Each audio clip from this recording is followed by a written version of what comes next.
क्या आप जानते हैं कि नासा ने रिसेंटली अपने मार्स हेलीकॉप्टर का नाम रखने के लिए पूरे अमेरिका में एक प्रतियोगिता रखी। इसका नाम क्या होना चाहिए और क्यों होना चाहिए, इसके लिए सुझाव मांगे गए। और आप जान के हैरान रह जाएंगे कि इस प्रतियोगिता का विनर एक भारतीय मूल की 17 वर्षीय लड़की वनीजा रूपानी को घोषित किया गया।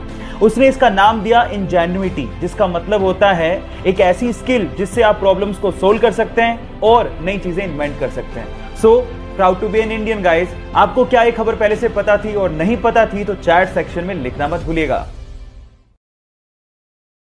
गाइस, बाइक चलाना किसे नहीं पसंद, लेकिन असली प्रॉब्लम आती गर्मियों में, जब कोई स्कार्फ या फिर रुमाल पहनने के बाद हमें हेलमेट पहनना पड़ता है। और गर्मी होने की वजह से थोड़ी दूरी तक चलने के बाद जब हम हेलमेट उतारते हैं तो पूरा मुंह पसीने से भर जाता है। अब इस प्रॉब्लम का सॉल्यूशन क्या है? जी हाँ गाइस, इस प्रॉब्लम का सॉल्यूशन है एसी हेलमेट। एक छोटी सी एक्सेसरी आपके हेलमेट पे लगती है और वो आपके हेलमेट को या फिर आपके सिर को ठंडा ठंडा कूल कूल बना देती है।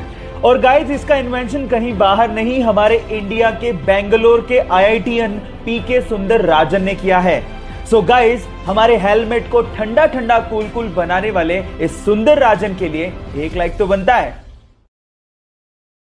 हे गाइस, एंशिएंट टाइम में यानी पुराने जमाने में हमारे इंटेलेक्चुअल्स को लगता था कि मैथ्स में एक ऐसा कोई सिंबल होना चाहिए विच रिप्रेजेंट्स नथिंग, यानी नथिंग को रिप्रेजेंट करने के लिए भी तो कोई सिंबल होना चाहिए।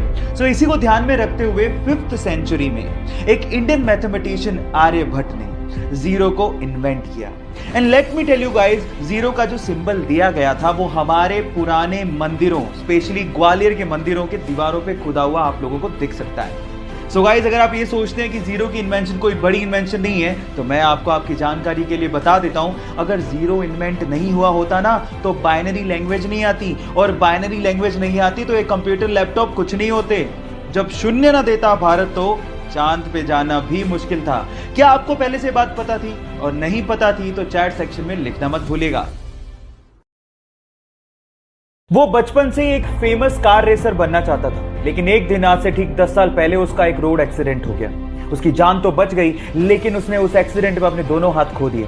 लेकिन फिर भी उस बंदे ने अपने पैशन को नहीं छोड़ा और उसने सोचा कि वो अपने पैरों से कार को चलाना सीखेगा। उसने अपनी कार को मॉडिफाई किया और अपने पैरों से कार को चलाने की घंटों और दिनों तक प्रैक्टिस करता रहा और एक दिन वो उसमें कामयाब हो गया। और उसके बाद उसने पोलैंड के कार रेसिंग कंपटीशन में पार्टिसिपेट किया और उस रेस को जीत के उसने सबको हैरान कर दिया। उस बंदे का नाम है बार्टोज ओस्टालेविस्की। गाइस, उसके कभी ना हार मानने के जज्बे को मैं सलाम करता हूं। यह घटना है सन 2005 की, जब एक एरोप्लेन न्यूयॉर्क से उड़ान भरता है, लेकिन उड़ान के थोड़ी देर बाद ही पायलट को समझ में आ जाता है कि इसका जो फ्रंट व्हील है वो खराब हो चुका है।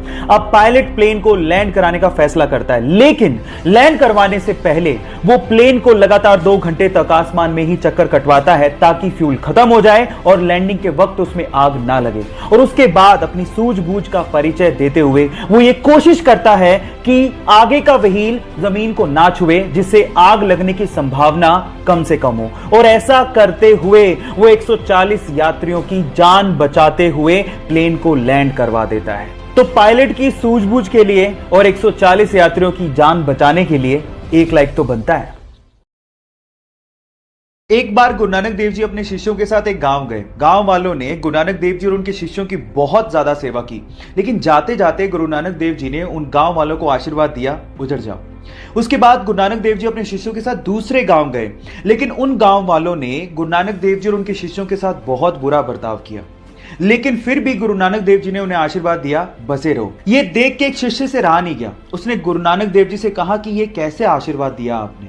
तो गुरु नानक देव जी ने जवाब दिया कि संसार में अच्छाई का फैलना और बुराई का रुके रहना और ना फैलना इंसानियत के लिए बहुत ज्यादा जरूरी है। इसीलिए जो अच्छे लोग थे उन्हें उजड़ जाने का मैंने आशीर्वाद दिया, ताकि वो बाकी जगहों पे जाके अपनी अच्छाई को फैला सके। आपको ये स्टोरी कैसे लगी? चैट सेक्शन में लिखना मत भूलिएगा।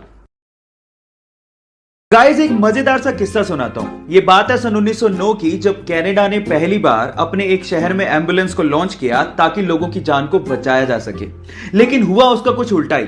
वही एम्बुलेंस शहर में टेस्ट ड्राइव के दौरान एक बंदे पे चढ़ गई और वो बंदा बुरी तरह से घायल हो गया। और मजे की बात यह है कि वो पहला बंदा था जिसे उस एम्बुलेंस ने हॉस्पिटल तक पहुंचाया था। यह अजीब सा किस्सा आपको कैसे लगा, चैट सेक्शन में लिखना मत भूलिएगा। अक्सर जब भी बिल्ली और कुत्ते के फाइट की बात आती है तो शायद हम लोग यही सोचते हैं क्योंकि कुत्ते का साइज बड़ा होता है तो वही जीतेगा। लेकिन थांबा, ये वीडियो ध्यान से देख लीजिए, शायद आपका ओपिनियन चेंज हो जाए। हुआ कुछ यूं कि सड़क किनारे बिल्ली के छोटे छोटे बच्चे पड़े हुए थे। अचानक से अपने मालिक के साथ जाते हुए कुत्ते ने उन बिल्ली के बच्चों को देखा और झपटने और खाने की कोशिश करी। इतने में ही उन बिल्ली के बच्चों की मां चीते की रफ्तार से आती है और उस कुत्ते पर झपट पड़ती है और उसके बाद उस बड़े से कुत्ते को खदेड़ डालती है। गाइस, जब बात बच्चों की आती है तो किसी मां से लड़ना कुत्ते तो क्या शेर के भी बस की बात नहीं होती।